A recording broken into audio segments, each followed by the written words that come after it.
اپنی دنیاوی تعلیم کو لے کے چلتے ہیں.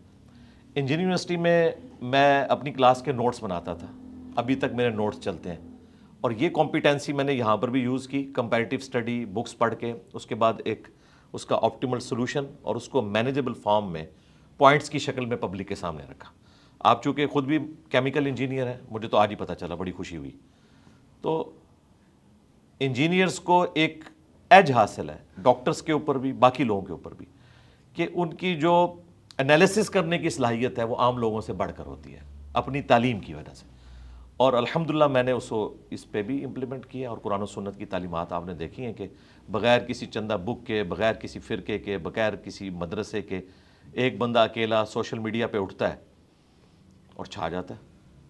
آپ کی اس گفتگو میں 3-4 باتیں ہیں جن پہ بات کرنا ڈیٹیل میں بہت ضروری ہے, لیکن اس سے پہلے میری انجینئرنگ فرٹرنیٹی کے لیے, کیونکہ میرے جو انجینئر دوست ہیں وہ بھی جاننا چاہتے ہیں کہ انجینئر محمد علی مرزا صاحب نے جو انجینئرنگ کی تعلیم ہے وہ کس یونیورسٹی سے حاصل کی ہے؟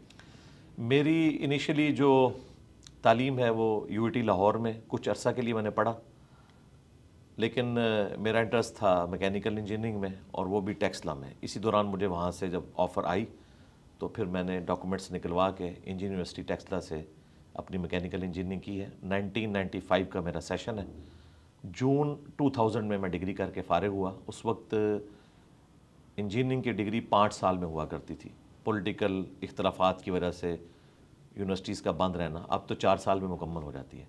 تو انجینئرنگ یونیورسٹی ٹیکسلا سے میری میکینیکل میں آنرز کے ساتھ انجینئرنگ ہے. اس کے بعد میں نے ماسٹر ڈگری بھی اپنی تعلیم کے دوران کی پروجیکٹ مینجمنٹ میں, لیکن وہ آلموسٹ آدھی کمپلیٹ کی تھی. تو اس کے بعد میرے ساتھ وہی کچھ ہو گیا جو من چلے کے سودے میں ارشاد صاحب کے ساتھ ہوا, میرا اس طرف رجحان بڑھ گیا, تو پھر میں نے بقیہ کی ڈگری اپنی چھوڑ دی اور اسے کنٹینیو کیا.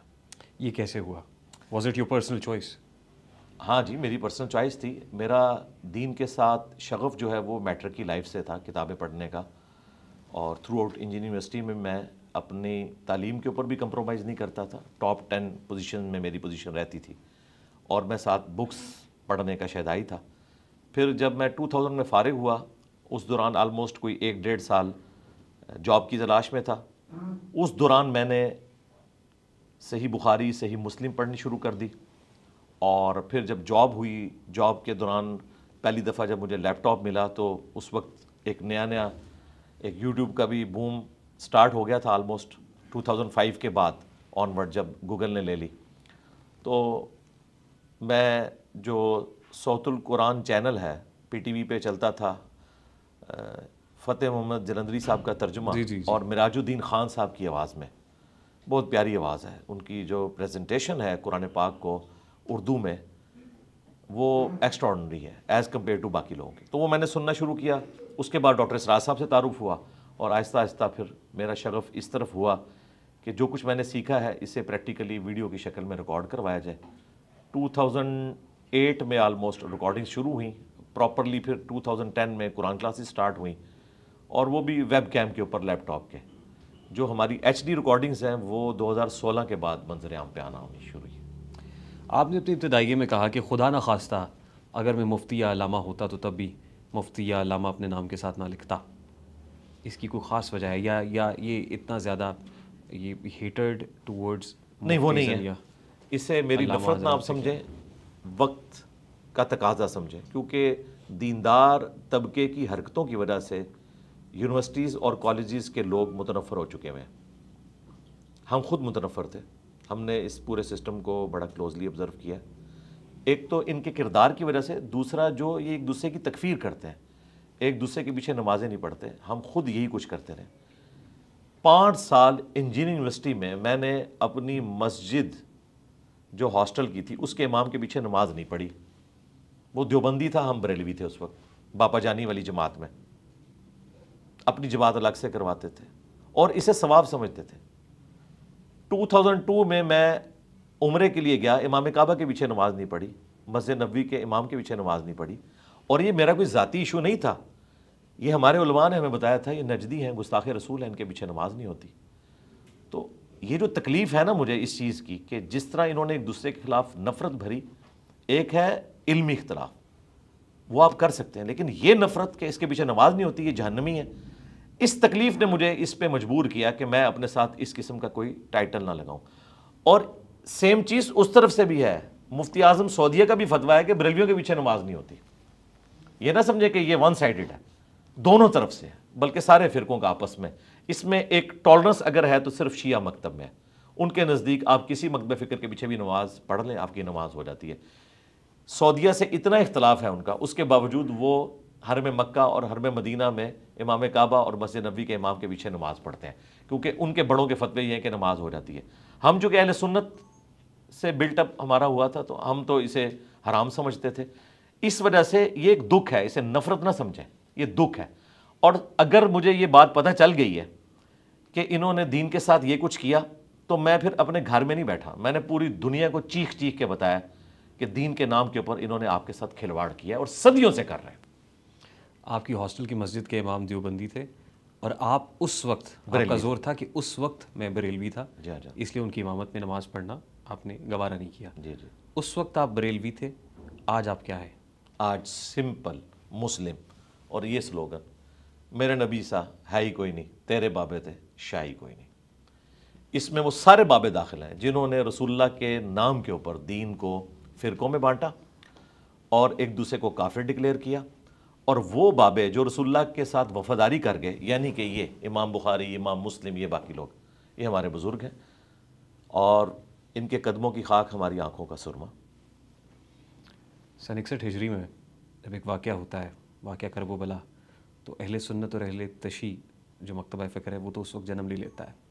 دو فرقے تو موجود ہیں, آپ کا کسی فرقے سے کوئی تعلق نہیں؟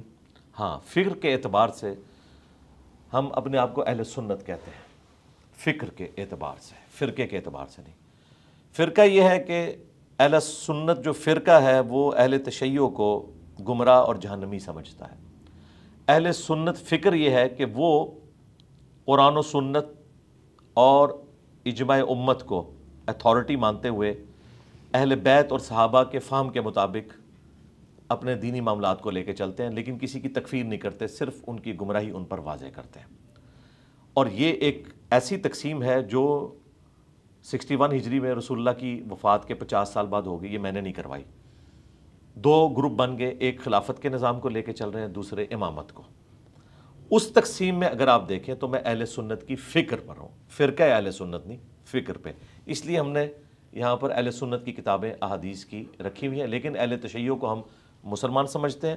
اور ہماری اور اہل تشیع کی جو کامن بک ہے وہ ہم نے سب سے اوپر رکھی ہوئی ہے, قرآن. قرآن اور اہل بیت غدیر خم پر بھی, قرآن حجۃ الوداع کے موقع پر بھی. رہا سنت کا معاملہ, آپ اہل سنت کی احادیث سے اسے ڈرائیو کریں یا اہل تشیع کی, 80 to 90% چیزیں کامن ہیں.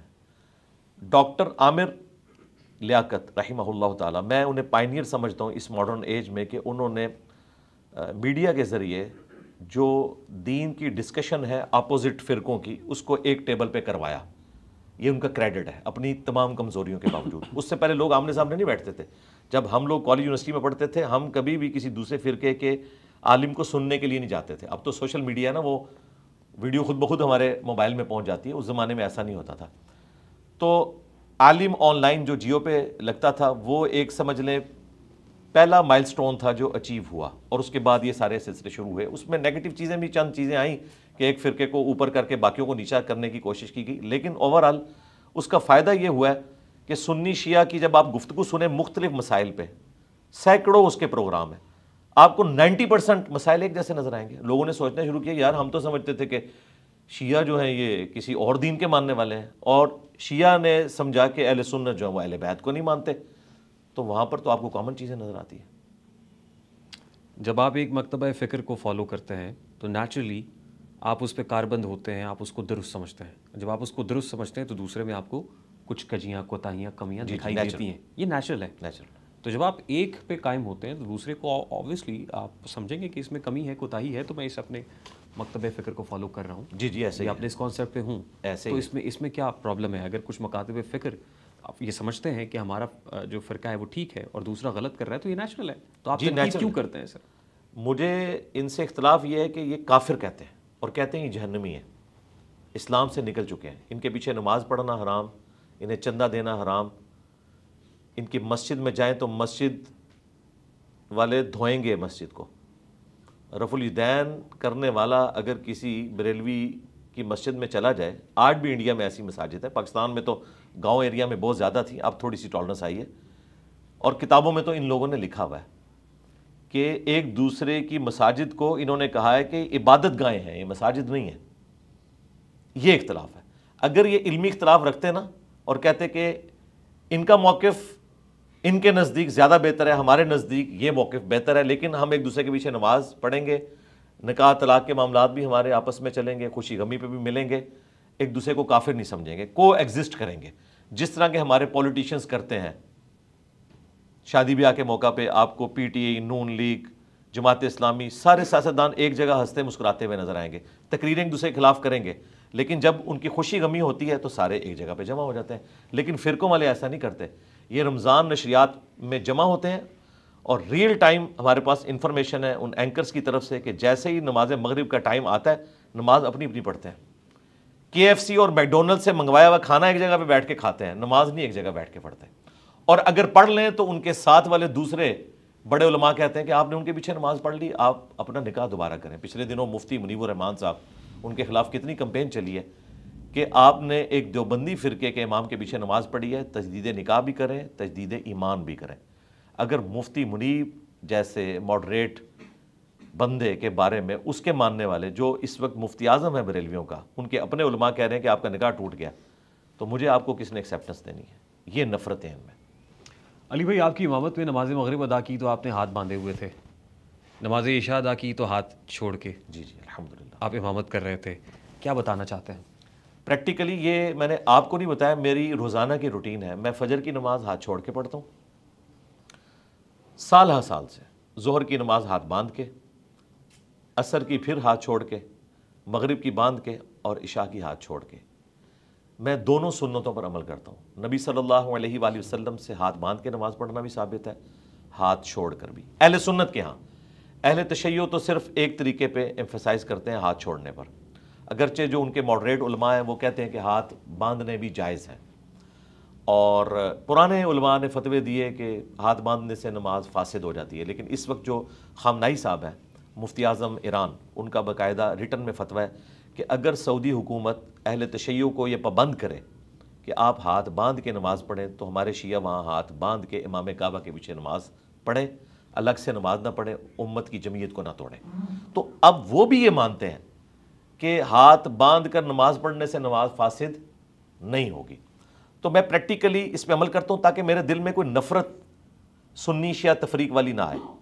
میں رفع الیدین کرتا ہوں الحمدللہ، رکوع میں جاتے وقت، رکوع سے اٹھتے وقت. اہل تشیع بھی کرتے ہیں، وہاں پہ بھی ہم دو طریقے مانتے ہیں، کانوں تک ہاتھ اٹھانا اور کندھوں تک ہاتھ اٹھانا. کندھوں تک کا ذکر بخاری میں ہے، کانوں کا صحیح مسلم میں. ہم دونوں طریقوں کو درست سمجھتے ہیں. ہاں، رفع الیدین کے بغیر نماز پڑھنے کو میں خلاف سنت سمجھتا ہوں. نبی الاسلام سے ایک رکعت بھی رفع الیدین کے بغیر ثابت نہیں ہے. شیعہ اور سنی دونوں کی بکس اس پہ یونینمسلی ایگریڈ ہیں کہ رفع الیدین کرنا نبی الاسلام کی ایک متواتر اور دائمی سنت ہے، رکوع میں جاتے وقت اور رکوع سے اٹھتے وقت.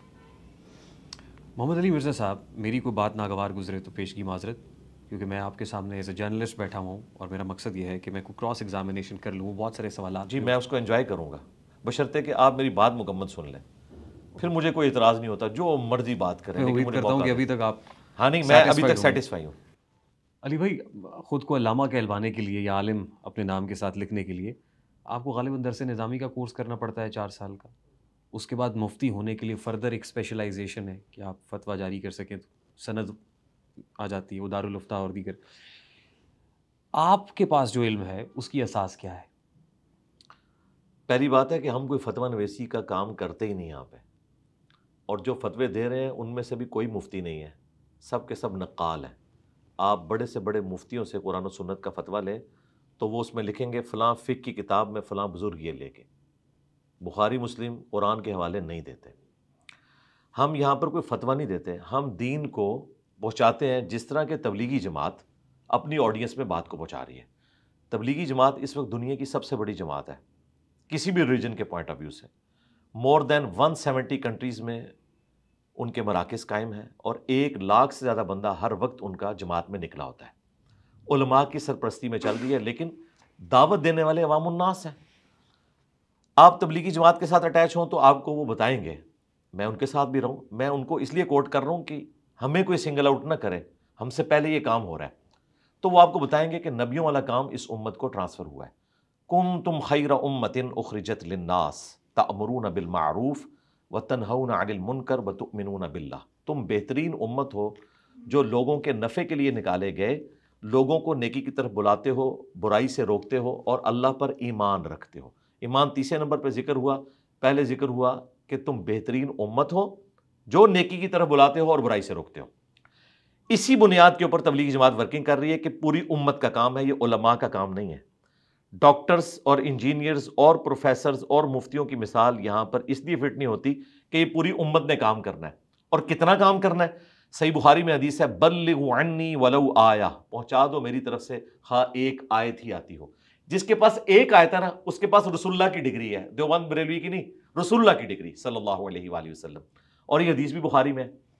اس کو میں مزید ایلبوریٹ کرتا ہوں. سورۃ البقرہ کی آیت نمبر 279 میں لکھا ہے کہ جو سود کھاتے ہیں اللہ اور اس کے رسول کا اعلان جنگ ہے ان کے خلاف. اب یہ آیت کنوے کرنے کے لیے کسی بھی انسان کو ڈگری کی ضرورت نہیں ہے. وہ ریفرنس کوٹ کرے گا. ایک پرائمری اسکول کا بچہ مجھے آ کے کہتا ہے میرے پاس ڈگری تو نہیں ہے، لیکن قرآن پاک میں یہ لکھا ہوا ہے کہ سود کھانے والا اللہ اور اس کے رسول سے جنگ لڑ رہا ہے، تو میں اس کی بات کو ایکسیپٹ کروں. سر، I'm really sorry to cut you here. پوری امت مفتی نہیں ہو سکتی، نہیں ہوگی. پوری امت عالم نہیں ہو سکتی، بالکل نہیں ہوگی. چند علماء ہوتے ہیں، چند مفتیان کرام ہوتے ہیں. اور اللہ کے نبی صلی اللہ علیہ وسلم نے کہا ہے کہ یہ الٹیمیٹلی دین کے وارث ہیں، اللہ کے نبی کے بعد بے شک کوئی یہ شک وارث ہیں. جی جی. تو پھر آپ ان پہ تنقید کیوں کرتے ہیں؟ تنقید ان کے اوپر نہیں، ان کے اعمال کے اوپر، ان کے کردار کے اوپر، ان کے افکار کے اوپر. آپ کے پاس کیا سند ہے کہ آپ ان پہ تنقید کریں؟ میرے پاس سند یہ ہے کہ ایک عام بریلوی دیوبند کے علماء کو گمراہ سمجھتا ہے اور ایک عام دیوبندی بریلویوں کے علماء کو غلط سمجھتا ہے. یہ آلریڈی امت میں پریکٹیکلی چیز چل رہی ہے، ایک دوسرے کو یہ سمجھتے ہیں. وہ عام لوگ سمجھتے ہیں. جی جی. نہیں، علماء تو بالکل کسی کھاتے میں نہیں مانتے نا. وہ جو عام لوگ سمجھ رہے ہیں وہ کس کے کہنے پہ سمجھ رہے ہیں؟ اپنے علماء کے کہنے پہ. یعنی اگر آپ کسی بریلوی کو یہ قائل کریں کہ کیا وہ مولانا طارق جمیل صاحب کو عالم دین اور صحیح راستے پہ مانتا ہے، کبھی نہیں مانے گا. اسی طریقے سے اگر کسی دیوبندی کو قائل کریں کہ ڈاکٹر طاہر القادری صاحب راہ حق پہ ہیں، تو نہیں مانے گا. آپ پوچھیں گے کیوں؟ وہ کہیں گے نہیں ہمارے علماء یہ کہتے ہیں. تو علماء کا سٹیٹس یہ ہے کہ ایک فرقے کے علماء نے اپنی پبلک کو دوسرے کے خلاف بھڑکایا ہوا ہے، ان کے علماء نے اپنی پبلک کو ان کے خلاف بھڑکایا ہوا ہے. تو ہمارے پاس اب ٹچ سٹون کون سا ہے پرکھنے کا؟ ایک عام مسلمان، اس کا کیا قصور ہے کہ اس نے مسلمانوں کے گھر میں آنکھ کھول لی؟ اب وہ کیسے دیکھے گا؟ کیا یہ دیکھے گا کہ جس کی آواز اونچی ہے یا جس کے فالوور زیادہ ہیں، یا ہمارے پاس کوئی کرائٹیریا ہے؟ آپ تو انجینئر ہیں. اور ایک سمپل سی مثال میں آپ کے سامنے رکھ سکتا ہوں، ایک پڑھے لکھے بندے کو بھی سمجھ آئے گی، ان پڑھ کو بھی. آلموسٹ اس ٹیبل کی جو وڈتھ ہے وہ 30 انچ ہے. ایک بندہ آگے کہتا ہے لمبی داڑھی رکھ کے کہ نہیں یہ 30 فٹ ہے. ایک اس سے لمبی داڑھی والا اور پگڑی والا آتا ہے، وہ کہتا ہے یہ 30 کلومیٹر ہے. تو کیا تینوں کی بات درست ہوگی؟ کیسے پرکھی جائے گی؟ ہم کہیں گے اینچی ٹیپ لاؤ، مار کے دیکھ لیتے ہیں.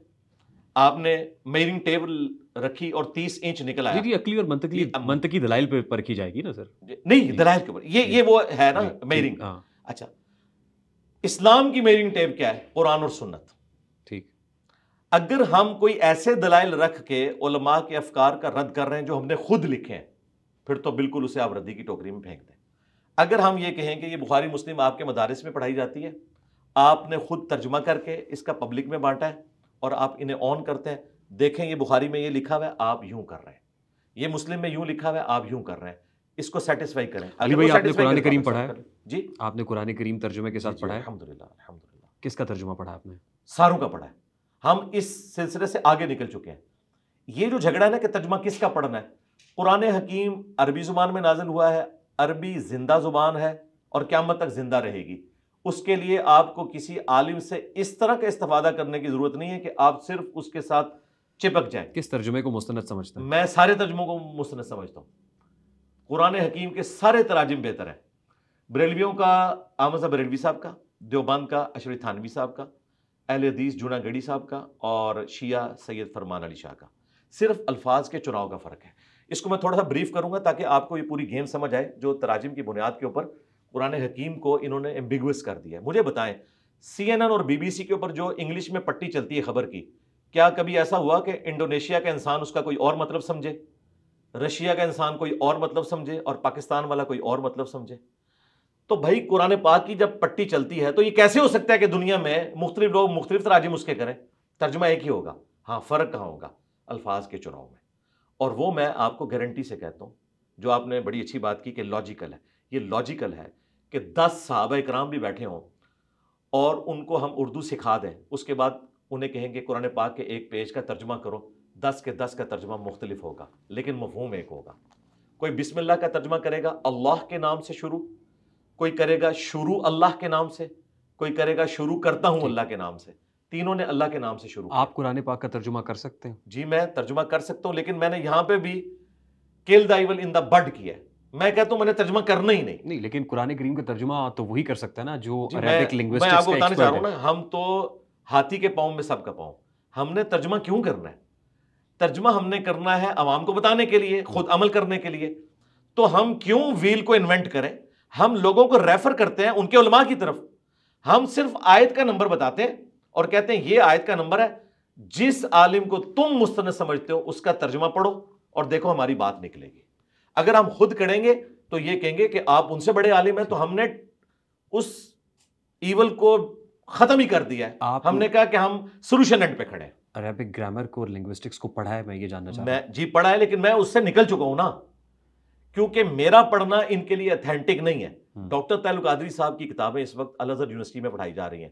دیوبندی ان کو عالم ماننے کے لیے تیار ہی نہیں ہے, وہ کہتے ہیں فراڈیا ہے. اب الازہر یونیورسٹی میں ان کی کتابیں پڑھائی جا رہی ہیں, وہ ان کو عالم مانتے ہیں. تو میں نے اس ایشو کو ختم کر دیا. اسے کہا جاتا ہے سولوشن اینڈ پہ آنا.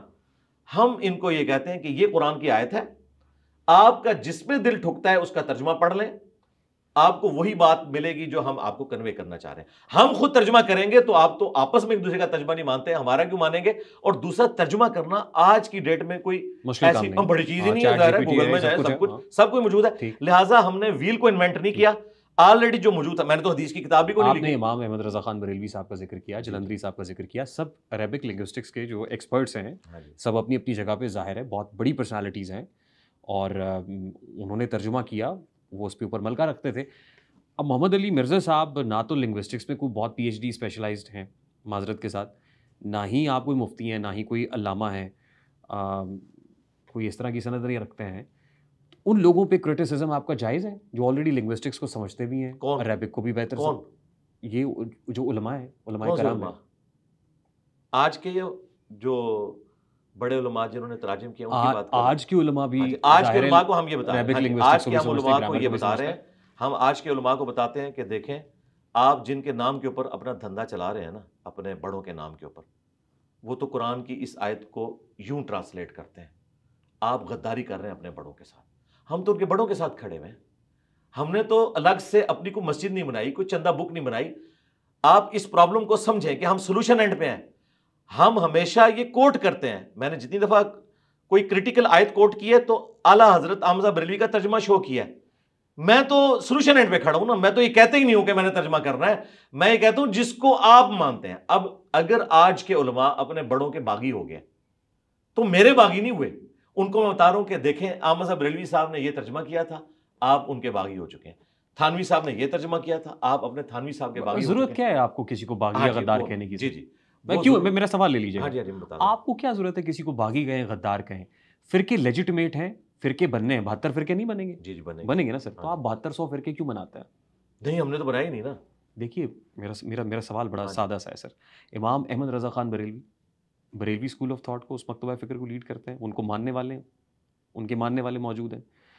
وہ جاتے ہیں سعودی عرب پر, جا کے وہاں پہ فتویٰ لے کے آتے ہیں اگینسٹ دیوبندیوں کے, کہ دیوبندی جو ہیں یہ تو مسلمان ہی نہیں ہے. جی امام احمد رضا خان پھر دیوبندی بھی جاتے ہیں اور اس کا کاؤنٹر وہیں سے لے کے آتے ہیں جہاں وہ جاتے ہیں. تو یہ مکاتب فکر آپس میں ان کی لڑائی لیجیٹمیٹ ہے, نیچرل ہے. یا 4 فرقے نظر آ رہے ہیں آپ کو, 72 فرقے بننے ہیں, تو آپ تنقید کر کر کے 7200 فرقے کیوں بناتے ہیں؟ دیکھیں بالفعل کسی چیز کا ہونا یہ الگ چیز ہے, اس کا قرآن و سنت کی روشنی میں درست ہونا یہ الگ چیز ہے. 72 فرقے بننا یہ نبی الاسلام کی طرف سے غیبی خبر تھی, 73 فرقے، ایک گروہ اور 72 فرقے.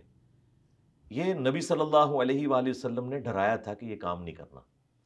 قرآن حکیم بالکل اس کے الٹ بات کرتا ہے، بلکہ یہ الٹ ہے.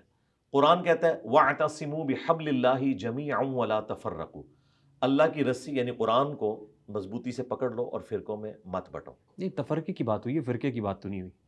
نہیں، آپس میں ڈفرینسز کی بات ہوئی ہے کہ نہ ہو. یہ تو نہیں کہا کہ ظاہر ہے فرقہ ایک جس فرقے کی اسکول آف تھاٹ کی مکتبہ فکر کی ہم بات کر رہے ہیں وہ الگ ہے. یہ تفریق ایک الگ چیز ہے.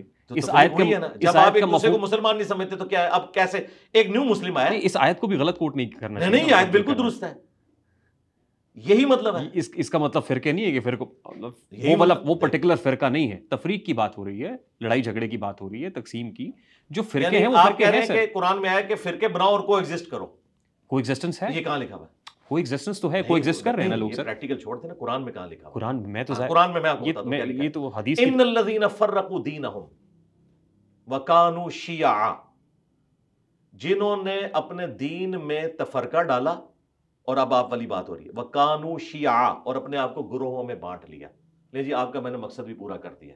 آپ نے کہا صرف تفرقے کی بات نہ کرے، اس کو توڑ کر علیحدہ سے گروپنگ کی بھی بات کریں. شیعہ کہتے ہی گروپ کو ہے. یہ سورۃ الانعام کی آیت نمبر 159 ہے. ان الذین فرقوا، بے شک جنہوں نے تفرقہ ڈالا اور اس کے بعد اپنے آپ کو گروہوں میں بانٹ دیا، لست منہم فی شیء، اے نبی آپ کا ان سے کوئی تعلق نہیں ہے. ان کا معاملہ اللہ کے سپرد، پھر اللہ تعالیٰ ان کو بتا دے گا قیامت والے دن جو وہ کرتوت کیا کرتے تھے. نبی علیہ السلام نے تو یہ بھی بتایا کہ قرب قیامت میں عورتیں ایسا لباس پہنیں گی گویا کہ وہ ننگی نظر آئیں گی، چست ہوگا یا باریک ہوگا. صحیح مسلم میں حدیث ہے. اس کا قطعاً یہ مقصد نہیں ہے کہ ہم عورتوں کو یہ کام کروا سکتے ہیں. یہ غیبی خبر تھی، ایک برائی کا ذکر. اسی طریقے سے فرقوں میں بٹنا، اس کو نبی علیہ السلام نے برائی کے طور پر ذکر کیا ہے کہ تم نے اس سسٹم کا حصہ نہیں بننا. امت کا ایک گروہ قیامت تک حق پر قائم رہے گا. ایک گروہ. وہ گروہ کون سا ہوگا؟ جو نبی علیہ السلام کے زمانے میں تھا. اگر نبی علیہ السلام کے زمانے میں صحابہ اور اہل بیت بریلوی تھے تو آپ بریلوی بن جائیں. یہ تو بڑا پرابلم نہیں ہے نا محمد علی مرزا صاحب. اگر آپ دیوبندی تھے تو دیوبندی بن جائیں. دیکھیے بات یہ ہے کہ 80% تو آپ کو بھی حنفی نظر آتے ہیں. امام ابو حنیفہ کے ماننے والے 80% ہیں. کدھر 80%؟ 80 آپ کے ملک میں کہاں ہے 80% ہے حنفی. سعودی عرب میں کون ہے سر؟ آپ امام حنیفہ کے ماننے والے رہے نہیں ہیں نا. حنفی بریلوی اور حنفی دیوبندی دو ہو چکے ہیں، اور دونوں ایک دوسرے کو کافر سمجھتے ہیں، اور دونوں ایک دوسرے کو ناجائز اولاد امام حنیفہ کی سمجھتے ہیں. تو حنفی تو 80% رہے نہیں ہو، دو ٹکڑے ہو چکے ہیں. آپ یہ کہیں کہ حنفی پہلے بھی 70 اوریجن تو امام ابو حنیفہ کی، اوریجن تو ہمارا رسول اللہ ہے، امام حنیفہ نہیں ہے. لیکن میں اس فرقے کی بات ادھر آ جائے نا. یہ بھی ان کی مت ہے. ہم 80% ہے، یہ آلموسٹ 70% ہے، اور اس میں سے بھی 40% ایک ہے اور 30% دوسرے ہیں. یہ 70% رہے ہی نہیں ہے. آپ میرا خیال ہے پارٹیشن سے پہلے کی بات کر رہے ہیں. ٹھیک ہے ہم بھی انڈین تھے، آج ہم پاکستانی ہیں. اور اگر آپ کہیں اس اعتبار سے انڈین کہ ہم اس پورے ریجن کے رہنے والے ہیں، تو اب وہ تفریق ختم ہو چکی ہوئی ہے کہ ہم انڈین اپنے آپ کو پریزنٹ کریں. ہم پاکستانی ہیں اور وہ ہے بھارتی یا انڈین. اسی طریقے سے ٹھیک ہے یہ کبھی کوئی بات تھی کہ حنفی ہوتے تھے 70%. اللہ تعالیٰ نے ان کی کمر توڑ دی، اور ان کا جو غرور تھا تعداد میں زیادہ ہونے کا، ایسا توڑا کہ پہلے تو 400 سال تک جو ان کی حکومت تھی سلطنت عثمانیہ کی، تلوار کی زور کے اوپر، 1517 سے 1917 تک، ورلڈ وار 1 کے بعد اس کو الٹوایا اللہ تعالیٰ نے. اس میں سے خیر یہ نکلا، جہاں کہیں کمزوریاں بھی آئیں ورلڈ وار 1 کی، یہ خیر نکلا. 400 سال تک انہوں نے کعبے میں 4 مسلح ڈالے، حنفی، شافعی، مالکی، حنبلی. ان کی پکچرز ویڈیوز موجود ہیں. ایک دوسرے کے پیچھے نماز نہیں پڑھتے تھے. آج اللہ کے فضل سے نہ صرف وہ چاروں مسلح اٹھے ہیں، بلکہ ایک نیا مسلح آ گیا.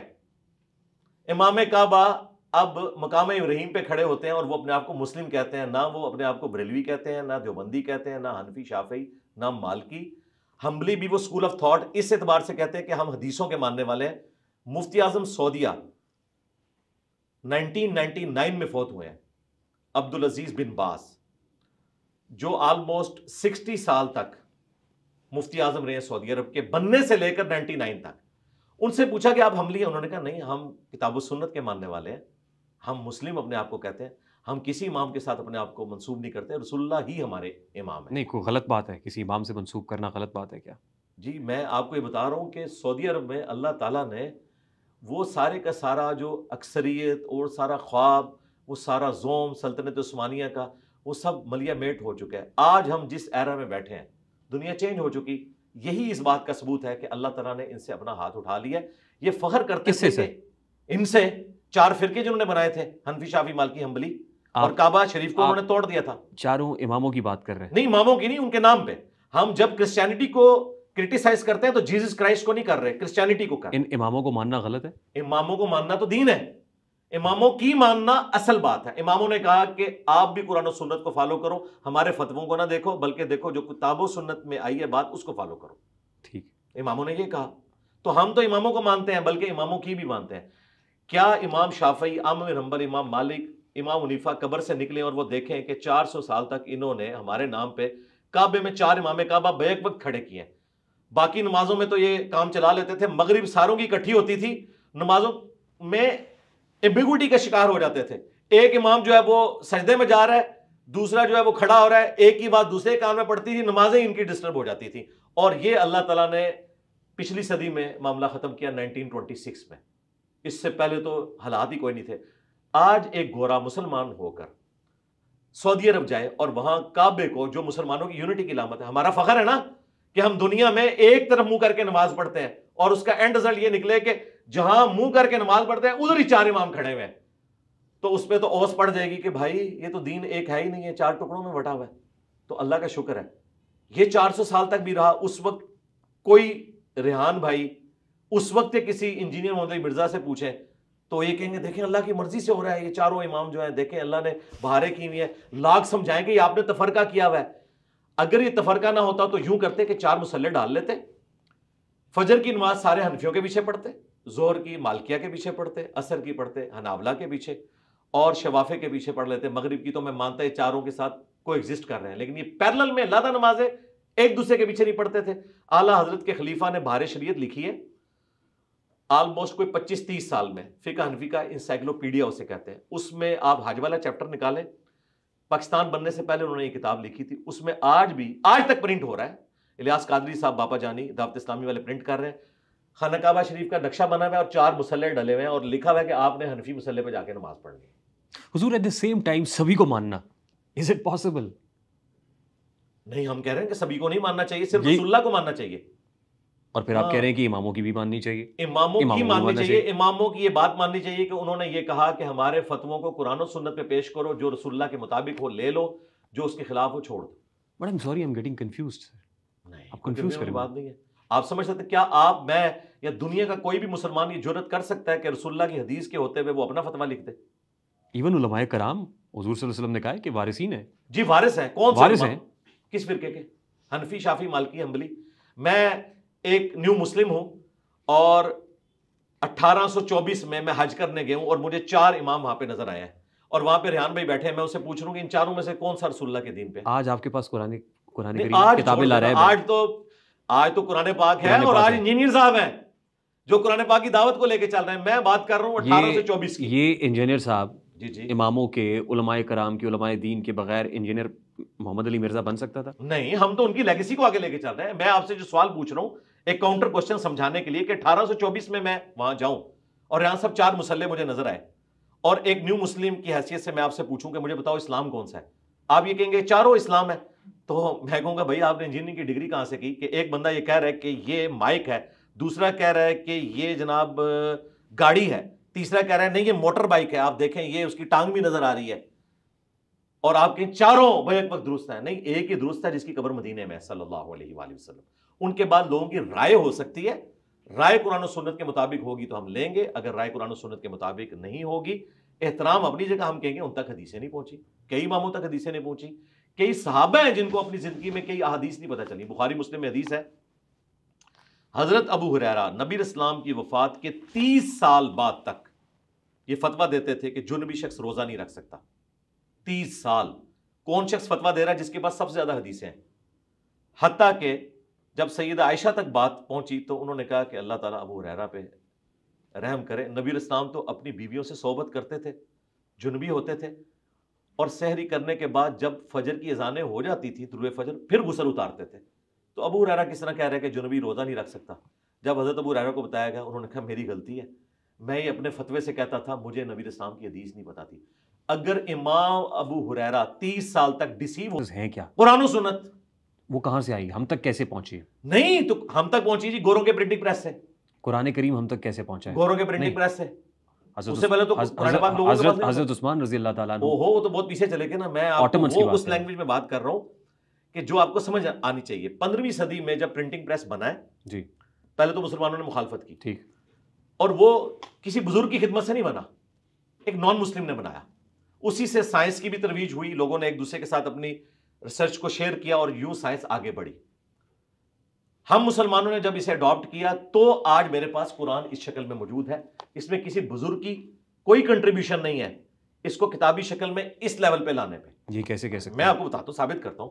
اگر آپ کوئی مجھے بزرگ پیش کریں جس نے پرنٹنگ پریس بنایا ہو, جس نے کاغذ کی صنعت ایجاد کی ہو. یہ لوگ قرآن کس طرح لکھتے تھے؟ چمڑوں کے اوپر, کاغذ کے اوپر اس وقت تو نہیں لکھا جاتا تھا, چھال کے اوپر لکھا جاتا تھا. اور اگر قرآن آپ کو ایک جگہ پہ جمع کرنا ہے تو آپ کو کئی کمرے چاہیے تھے. یہ کاغذ کی صنعت مسلمانوں نے بنو عباس کے دور میں جب وزڈم آف حکمہ بنا تو اس کو رشیا سے اور چائنا سے انہوں نے ایکسپرٹس کو بلایا. ان میں سے کچھ لوگ مسلمان ہوئے, انہوں نے کاغذ کی صنعت دی. اسی لیے آپ کو حدیث کی کتابیں بھی بعد میں نظر آ رہی ہیں. پہلے اس طرح نہیں تھا, کریمنگ کے ذریعے چیزیں ٹرانسفر ہوتی تھی. کریمنگ کے ذریعے جو نالج ٹرانسفر کیا صحابہ, تابعین, تبع تابعین نے, وہی تو ہم نفع اٹھا رہے ہیں. لیکن یہ جو بعد کے لوگ کھڑپینچ بنے ہوئے ہیں کہ ہماری کنٹریبیوشن ہے, تو ہم پوچھتے ہیں کہ اگر کنٹریبیوشن اس چیز کو جسٹیفائی کرتی ہے کہ آپ کی غلط بات بھی ہم مانیں, تو پرنٹنگ پریس والے کی کنٹریبیوشن کیا ضرورت ہے سر؟ آپ کے پیچھے کتابیں لا رہا ہے, بے عیب پڑی ہوئی ہے. وہ آپ کو اس مسئلے کا نہیں پتا, بڑا گمبھیر مسئلہ ہے.